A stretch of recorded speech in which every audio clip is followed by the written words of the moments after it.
بہلول نے دیکھا کہ حضرت بہلول کو دیکھا ہارون نے کہ قبرستان میں بیٹھے ہیں. کہا کیا کر رہے ہو قبرستان میں؟ کہا میں ایسے لوگوں میں بیٹھا ہوں جن سے نقصان نہیں پہنچتا. کہا تمہارے ساتھ بیٹھو سوائے نقصان کے کچھ نہیں ہوتا. اور دیکھا کہ جناب بہلول زمین پہ کھیل رہے ہیں, مٹی سے کھیلتے رہتے تھے, اکثر زمین پہ بیٹھے رہتے تھے تو مٹی سے کھیل رہے ہیں. کہا بہلول کیا کر رہے ہو؟ کہا جنت بیچ رہا ہوں, خریدو گی؟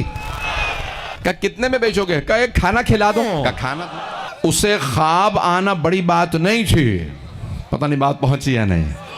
کمال یہ تھا کہ حضرت بہلول دانا کو معلوم تھا خواب کیا آیا. اب بات پہنچی ہے عزیزان گرامی.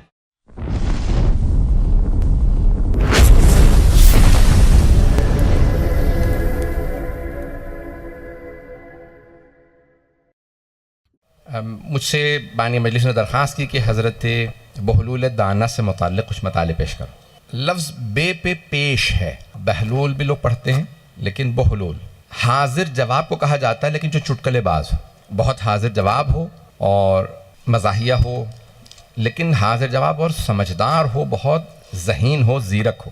اس عنوان سے تاریخ میں بہت سے لوگ گزرے ہیں, لیکن سب سے جو مشہور ہیں وہ عمر ابن وہب کے نام سے ہیں. بعض نے وہب ابن عمر بھی لکھا ہے, جنہوں نے 5 ائمہ کا دور دیکھا, 5 اماموں کا دور دیکھا. بہت اللہ نے ان کو لمبی زندگی دی. 5ویں امام سے لے کے 9ویں امام علیہ السلام کا دور دیکھا. اور ہمارے یہاں اصول یہ ہے علم رجال کا کہ جس آخری امام کے وہ اصحاب میں ہوں, ان کے اصحاب میں, جس آخری امام کا دور دیکھا ہو ان کے اصحاب میں لکھا جاتا. تو عام طور سے علم رجال کی کتابوں میں لوگ ان کو 6 امام کے شاگردوں میں اور 7ویں امام کے شیعوں میں تلاش کرتے ہیں. ان کا نام ملے گا آپ کو علم رجال کی کتابوں میں امام محمد تقی علیہ السلام کے اصحاب میں. اللہم صلی علی محمد و آلہ. اس زمانے میں 5 ائمہ کا دور دیکھنا اور ہر امام کا ساتھ دینا یہ بہت بڑا اعزاز ہے, کیونکہ آپ خود کربلا ہی میں دیکھ لیجئے کہ جو بہت سے شہداء کربلا ہیں وہ پہلے اور دوسرے امام کے ساتھ نہیں تھے, لیکن امام حسین کے ساتھ تھے. بات پہنچ رہی ہے؟ جیسے حضرت حر ہیں, حضرت زہیر قین ہیں, پہلے 2 اماموں کا ساتھ نہیں دیا, لیکن کربلا میں آنے کے بعد مولا حسین کی طرف آ گئے. تو ایسے آپ کو بہت سے مل جائیں گے.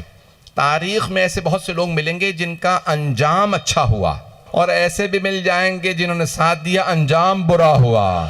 بہت پیارے انداز سے سن رہے ہیں میرے ٹوٹے پھوٹے الفاظ کو. یقین مانیے مجھے اپنی حالت کا پتہ ہے کہ اس وقت جو ہے میں کتنی دوا کھا کے بیٹھا ہوں مجلس پڑھنے کے لیے, تاکہ میرا بخار جو ہے مجھے زیادہ تنگ نہ کرے. تو عزیزان گرامی, حضرت عمر ابن وہب, یہاں تک بعض نے لکھا کہ ہارون الرشید جو خلیفہ تھا, قاتل تھا 7ویں امام کا, اور اس کو کہہ لیں کہ عباسی خلیفہ تھا, دنیا کی بڑی حکومتوں سے میں اس کی حکومت گزری ہے. اس کا قریبی رشتہ دار ہونے کا بھی ان کا مقام تھا, یعنی بہت قریبی رشتہ دار تھے. بعض نے لکھا خالازاد بھائی تھے, بعض نے اور بھی رشتے لکھے, مجھے تفصیل میں نہیں جانا. اور یہاں تک کہ اس کے وزیر بھی رہے ہیں. اس زمانے میں خلیفہ کا وزیر ہونا بہت بڑی بات تھی. خلیفہ کے بعد سب سے بڑا عہدہ ہی وزیر کا ہوتا تھا. اور انہوں نے امام کے عشق و محبت میں, ولایت امام علیہ السلام میں وزارت کو ٹھوکر ماری اور سڑکوں پہ آ گئے. عزیزان گرامی, یہ بہت بڑا اعزاز ہے کہ ساتھ بھی دینا اور اس کی خاطر, اس ساتھ دینے کی خاطر غربت کو اپنانا, فقر و فاقے کو اپنانا. عزیزان گرامی, دولت جمع کرنے والے تو بہت مل جائیں گے, عہدہ منصب دولت لٹانے والے آل محمد کے نام پہ. تو اب یہ وزیر تھے, ان کی مخبری ہو گئی, کچھ لوگوں کی مخبری ہوئی. وہ تقیہ کا دور تھا, بنی عباس کا دور, تقیہ بڑا سخت دور تھا, بنو امیہ کا بھی دور سخت دور تھا. تو اب ان کی مخبری ہو گئی کہ یہ شیعہ 7ویں امام کے چاہنے والوں میں, اور ہارون نے 7ویں امام کو زندان میں رکھا ہوا تھا. اب امام خود تقیہ میں ہے, یعنی کھل کے اظہار نہیں کر سکتے یہ میرا شیعہ ہے, اس کو یہ پیغام دے دوں, کیوں جانتے ہیں زندان میں ہوں, جس سے کھل کے بات کروں گا اس بیچارے کو مار دیا جائے گا, اسے شہید کر دیا جائے گا. بات پہنچ رہی ہے؟ تو امام کھل کے بات کا اظہار بھی نہیں کر سکتے. اب ایک مرتبہ جب ان کی مخبری ہوئی تو یہ چند افراد, 3 افراد 4 افراد گئے 7ویں امام کے پاس زندان میں, اور آنے کے بعد اظہار کیا, کہا کہ مولا آپ حالات جانتے ہیں, ہمارے لیے کیا حکم ہے؟ تو امام نے کہا جیم, ایک حرف ادا کیا, سبحان اللہ, جیم. سبحان اللہ. جتنے ذہن تھے انہوں نے اپنے اپنے حساب سے سوچنا شروع کیا.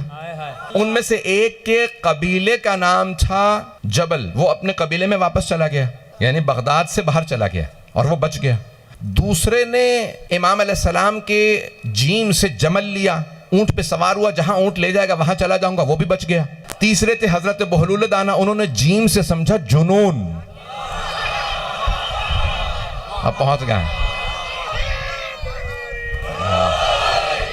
اب یہ جنون لوگ سمجھ رہے تھے یہ ویسے دیوانے ہیں، حضرت بہلول دانا عشق امام میں جنون کی حد تک تھے، تو انہوں نے جیم سے جنون سمجھا۔ اچھا، جنون دیوانگی کے لیے انسان کو سرٹیفکیٹ کی ضرورت نہیں ہوتی، حرکتیں کرنے لگے سب مان لیتے ہیں۔ انہوں نے محل چھوڑا، سڑک پہ آ کے سونے لگے، بہترین کھانا رہنے دیا، اور وہ جو کوڑے پہ کھانا ہوتا تھا وہاں سے ایک روٹی کا ٹکڑا اٹھا لیتے، وہ کھا لیتے۔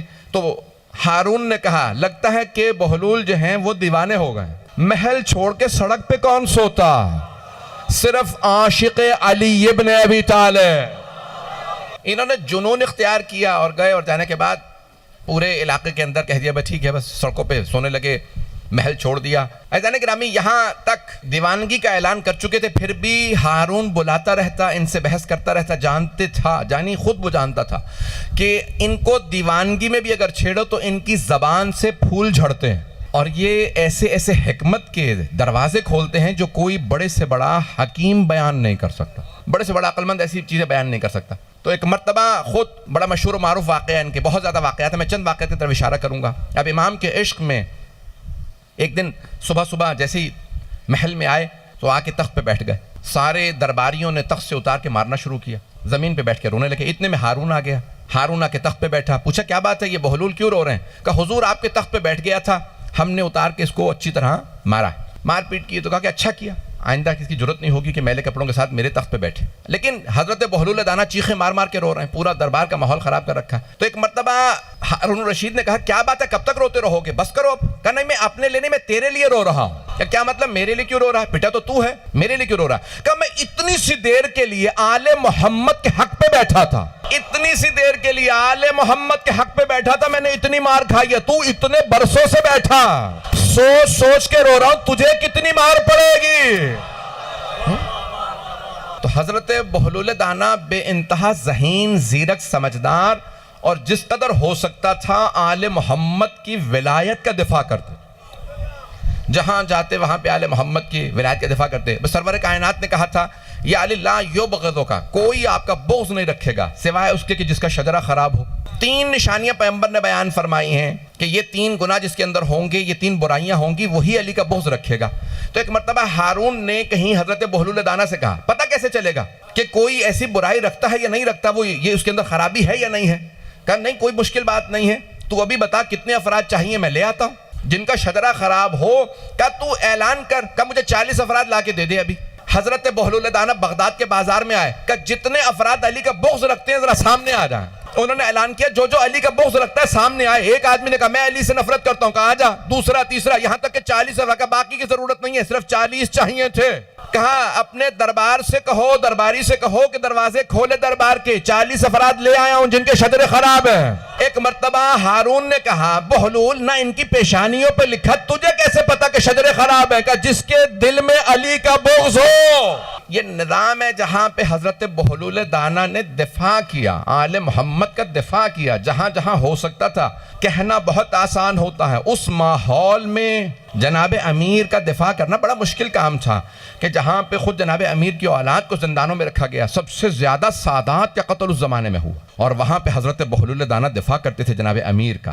یہاں تک کہ ایک مرتبہ ہارون رشید نے کہا کئی دن ہو گئے بہلول دانا محل میں نہیں آئے، میری طرف سے ذرا ان کے لیے ایک چرغہ بھیج دو۔ تو جیسے ہی سپاہیوں نے کہا اے بہلول دانا، ہارون رشید نے تمہارے لیے چرغہ بھیجا ہے، یہ مرغہ، تو انہوں نے اٹھا کے کتوں کو ڈال دیا۔ کہ یہ تم نے کیا کیا، اتنے دن سے بھوکے تھے، تم نے کتوں کو کیوں ڈال دیا؟ کہا آہستہ بولو، اگر کتوں کو پتا چل گیا کہ اس نے بھیجا ہے تو وہ بھی نہیں کھائیں گے۔ بغض آل محمد رکھنے والے کا کھانا نہیں چاہیے، انسان کی ولایت پہ منفی اثر ہوتا ہے۔ انسان اگر بغض رکھنے والے کے ہاتھ کی چیز کھائے گا، بغض ایک ہوتا کہ چاہتا ہے، ہمارے ہاں عام طور سے مسلمان اہل بیت کے چاہنے والے، کچھ ایسے ہوتے ہیں جو بغض رکھتے ہیں، چاہتے نہیں ہیں بلکہ بغض رکھتے ہیں۔ بغض رکھنے والے کا، ناسبی اور خارجی کے ہاتھ کا نہ کھاؤ، عقیدہ ولایت پہ منفی اثر ہوتا ہے۔ بڑے بڑے علماء نے کہا کہ اس کا انسان کی ولایت کے عقیدے پہ، اس کے ولائے آل محمد کا جو عقیدہ ہے اس پہ منفی اثر ہوگا۔ عزیزان گرامی، اس زمانے میں اس انداز سے تبلیغ کرنا، گفتگو کو کرنا، لوگوں تک ولایت آل محمد کا پیغام پہنچانا، یہ حضرت بہلول دانا کا اعزاز تھا۔ اور انہوں نے مختلف انداز سے جو اس زمانے کے خلفاء تھے ان کے رازوں کو لوگوں کے سامنے نہاں کیا، بہت زیادہ ان کو یہاں تک کہ ایک مرتبہ خود آئے سارا بغداد جمع تھا، دیکھا کہ ہارون رشید مسجد کے سامنے تعمیرات کرواتے ہوئے سامنے خود کھڑا، کہا ہارون کیا کر رہے ہو؟ کہا مسجد بنوا رہا ہوں۔ کہا کس کے لیے؟ کہا اللہ کی خاطر۔ یہ بھی کوئی پوچھنے کی بات ہے؟ کہا پھر ذرا باہر نام لکھوا دے، مسجد بہلول دانا۔ کہا واہ، بنواؤں میں، نام تیرا لکھوا دوں؟ میں اپنا نام لکھواؤں گا کہ میں نے مسجد بنوائی؟ کا اس کا مطلب ہے اپنے نام کے لیے بنوا رہا ہے، اللہ کے لیے نہیں بنوا رہا۔ کبھی دھوکہ نہ کھائیے گا، جب بغض آل محمد رکھنے والے نیک کام بھی کریں تو ریاکاری بھی ہوتا ہے، اللہ کی خاطر نہیں ہوتا۔ ایسے افراد کبھی اللہ کی خاطر نہیں کرتے، کبھی بھی ان کے نیک کاموں سے بھی دھوکہ نہ کھائیے گا۔ یہ نیک کام بھی کریں تو اس کے اندر بغض، ریاکاری، دکھاوا سب کچھ موجود ہوتا ہے عزیزان گرامی۔ اس لیے ضروری ہے کہ انسان نیتوں کو خالص رکھے۔ یہاں تک ملتا ہے کہ پرانے زمانے میں آپ جانتے ہیں عمومی حمام ہوتے تھے، جہاں لوگ وہ لنگ باندھتے تھے اور آتے تھے، اور وہیں پہ پبلک باتھ روم ہوتے تھے، گھروں میں حمام نہیں تھے۔ تو ایک مرتبہ اعلان ہوا کہ ہارون الرشید خلیفہ وقت حمام میں آ رہے ہیں، لوگ عام جو عوام ہے وہ حمام خالی کر دیں۔ سب لوگ جانے لگے، اشارہ کیا، اس نے کہا بہلول تم رک جاؤ، اس کے خادم موجود تھے۔ اس نے کہا اگر تم دیکھو تو پورا جو نارتھ افریقہ ہے نا، یہ پورا شمالی افریقہ، مصر، لیبیا، یہ الجزائر، یہ ساری اس کی حکومت تھی، پورا کا پورا مشرق وسطیٰ، حجاز مقدس، ایران، عراق، یہ سدرن رشین سٹیٹس، یہ سب اس کی حکومت تھی، دنیا کی بڑی حکومت اس کی حکومت گزری ہے۔ کہ اگر میری تم قیمت لگا تو بتاؤ کیا قیمت لگاؤ گے؟ میں اتنی بڑی حکومت کا مالک ہوں۔ تو حضرت بہلول دانا نے سر سے لے کے پاؤں تک دیکھا، کہا 500 چاندی کے سکے، 500 درہم تیری قیمت ہے۔ کہنے لگے کہ تجھے شرم نہیں آتی؟ صرف جو میری لنگ ہے، جو میں نے لنگی باندھ رکھی، یہی 500 درہم کی ہے، اور تو نے میری کل قیمت لگائی ہے 500 درہم، جبکہ میں اتنی بڑی حکومت کا مالک ہوں۔ تاریخ میں فرعون کی بھی اتنی بڑی حکومت نہیں تھی جتنی میری ہے۔ کہ وہی تو بتا رہا ہوں، بس لنگ ہی کی قیمت ہے، تو کوڑی کا بھی نہیں ہے۔ اب سمجھ میں آیا، جو بغض آل محمد رکھتے ہیں ان کی کوئی قیمت نہیں ہوتی، ارزش و قیمت اسی کی ہوتی ہے جو حب آل محمد سے سرشار ہو۔ عزیزان گرامی، یہ جو ہمارے دلوں میں ماں باپ نے مودت و محبت پہ روئی، یہ جو سمودی ہے، یہ جو آپ جی رہے ہیں، جس چلتا پھرتا وہ عابد ہے، عبادت گزار ہے، جو علی بن ابی طالب کی ولا دل میں رکھتا ہے، وہ چلتا پھرتا عبادت گزار ہے۔ کیوں؟ پیغمبر اسلام نے فرمایا حب علی عبادہ، علی کی محبت عبادت ہے۔ جو علی کی محبت لے کے دل میں چلے پھرے وہ عابد ہے، جو بغض رکھے، علی کا بغض رکھ کے چلے پھرے، سمجھ لو پیغمبر نے فرمایا بغض کفر و نفاق، علی کا بغض کفر و نفاق ہے، نفاق ہے۔ عزیزان گرامی، وہ چلتا پھرتا منافق ہے جو علی کا بغض رکھے اور جو محبت رکھ کے چلے وہ عبادت گزار۔ جہاں جناب بہلول دانا جاتے نا، فوراً لوگوں کو تعارف کرواتے آل محمد کا مقام کیا ہے، ان کا تعارف کرواتے۔ کہا یہ جو زندان میں ہے نا، انہیں عام قیدی نہ سمجھنا، یہ ہے قید خانے میں لیکن یہ کائنات کے نظام کا ولی ہے، یہ مولا ہے۔ عزیزان گرامی، یہ بعض اوقات ہم سمجھ رہے ہوتے ہیں یہ آدمی دیوانہ ہے، یہ نہ جانے کہاں کہاں جا جا کے سرشار بہت زیادہ اہل بیت کا پرچار کرتا ہے، بولتا ہے۔ ایسے لوگوں کو کبھی مذمت نہ کریں، یہ جسے ہم حقیر سمجھ رہے ہوتے ہیں، نادان سمجھ رہے ہوتے ہیں، نہ جانے یہ کتنا ثواب کما رہے ہوتے ہیں۔ یہ جو جہاں جہاں جاتے ہیں ہمیشہ نعرہ لگاتے ہیں، ہمیشہ جناب اہل بیت یعنی سرکار محمد علیہ محمد کا علیہ السلام کا نام لیتے ہیں، ان کا یہ نام لینا عبادت ہے، یہ گلی کوچوں میں جا کے تبلیغ کرنا عبادت ہے۔ عزیزان گرامی، بڑا مشکل کام ہے، اور اس زمانے میں تو اور مشکل تھا۔ آج تو نعرہ لگانا بڑا آسان، آج بھی بعضوں پہ تو مشکل ہو گیا۔ عزیزان گرامی، اس زمانے میں جناب امیر کا نام زبان سے بعد میں مکمل ہوتا تھا، سر گردن سے یعنی تن سے جدا کر دیا جاتا۔ اس زمانے میں ان لوگوں نے، ان ہستیوں نے جناب امیر کا نام لیا، صرف نام نہیں لیا، دفاع کیا۔ جہاں جاتے تھے دفاع کرتے تھے، جہاں جاتے تھے جناب امیر کا کھل کے نام لیتے تھے۔ عزیزان گرامی، اس زمانے میں دفاع کرنا بڑا مشکل کام تھا، یہاں تک کہ مختلف انداز سے حضرت بہلول دانا کو ہارون ان کی توہین کرتا، ان کی تضحیک کرتا۔ ایک مرتبہ خود دو واقعات پیش کرنا چاہتا ہوں، بہت ضروری، اس کے بعد دیکھوں گا کہ میری کتنی حالت ہے۔ بہلول نے دیکھا کہ حضرت بہلول کو دیکھا ہارون نے کہ قبرستان میں بیٹھے ہیں۔ کہا کیا کر رہے ہو قبرستان میں؟ کہا میں ایسے لوگوں میں بیٹھا ہوں جن سے نقصان نہیں پہنچتا۔ کہا تمہارے ساتھ بیٹھو سوائے نقصان کے کچھ نہیں ہوتا، اور ان مردوں کے ساتھ بیٹھا ہوں ان سے نقصان نہیں ہوتا، یہ نہ غیبت کرتے ہیں، یہ بڑے اچھے لوگ ہیں۔ توجہ، یہاں تک کہ خود زبیدہ جو زوجہ تھی اس کی ہارون کی، اہل بیت سے ولا رکھتے ہیں. تو دیکھا کہ جناب بہلول زمین پہ کھیل رہے ہیں, مٹی سے کھیلتے رہتے تھے, اکثر زمین پہ بیٹھے رہتے تھے. تو مٹی سے کھیل رہے ہیں, کہا بہلول کیا کر رہے ہو؟ کہا جنت بیچ رہا ہوں, خریدو گی؟ کہا کتنے میں بیچو گے؟ کہا ایک کھانا کھلا دو. کہا کھانا میں کھلا دیتی ہوں, مجھے جنت بیچ دو. کہا جنت تمہاری. کہا ہارون تم جنت خریدو گے؟ کہا مٹی کی جنت کون خریدے. توجہ, رات میں خود ہارون الرشید نے خواب دیکھا کہ روز قیامت ہے, فرشتے کھڑے ہیں, زبیدہ سے کہہ رہے ہیں جنت میں آ جا, ہارون سے کہتے تو جہنمی ہے. صبح اٹھا, کہا بہلول جنت بیچ رہے ہو؟ کہا نہیں, میں بغیر دیکھے جنت خریدنے والوں کو بیچتا ہوں. اسے خواب آنا بڑی بات نہیں تھی, پتہ نہیں بات پہنچی یا نہیں. کمال یہ تھا کہ حضرت بہلول دانا کو معلوم تھا خواب کیا آیا. اب بات پہنچی ہے زانے گرام. یہ جو علی ابن ابی طالب علیہ السلام کے خاص ماننے والے ہوتے ہیں, انہیں وہ مقامات نصیب ہو جاتے ہیں جو کسی اور کو نصیب ہی نہیں ہوتے. کہ جنت جو دیکھ کے خریدنے آئے, میں اسے جنت نہیں بیچتا. اذان گرامی, یہ بعض اوقات انسان جو فیصلے کرتا ہے نا, وہ جنت ہی کا فیصلہ ہوتا ہے. حضرت حر نے بس ایک ہی تو رات میں فیصلہ کیا تھا جنت کا. بات پہنچ گئی.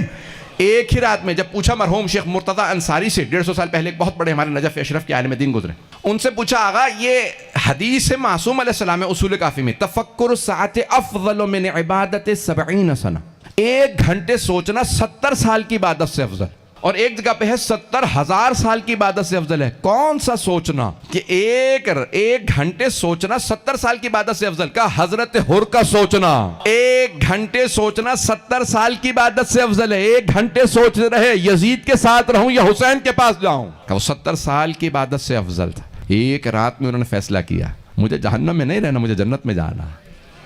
بات پہنچ رہی ہے جانے کے نام میں.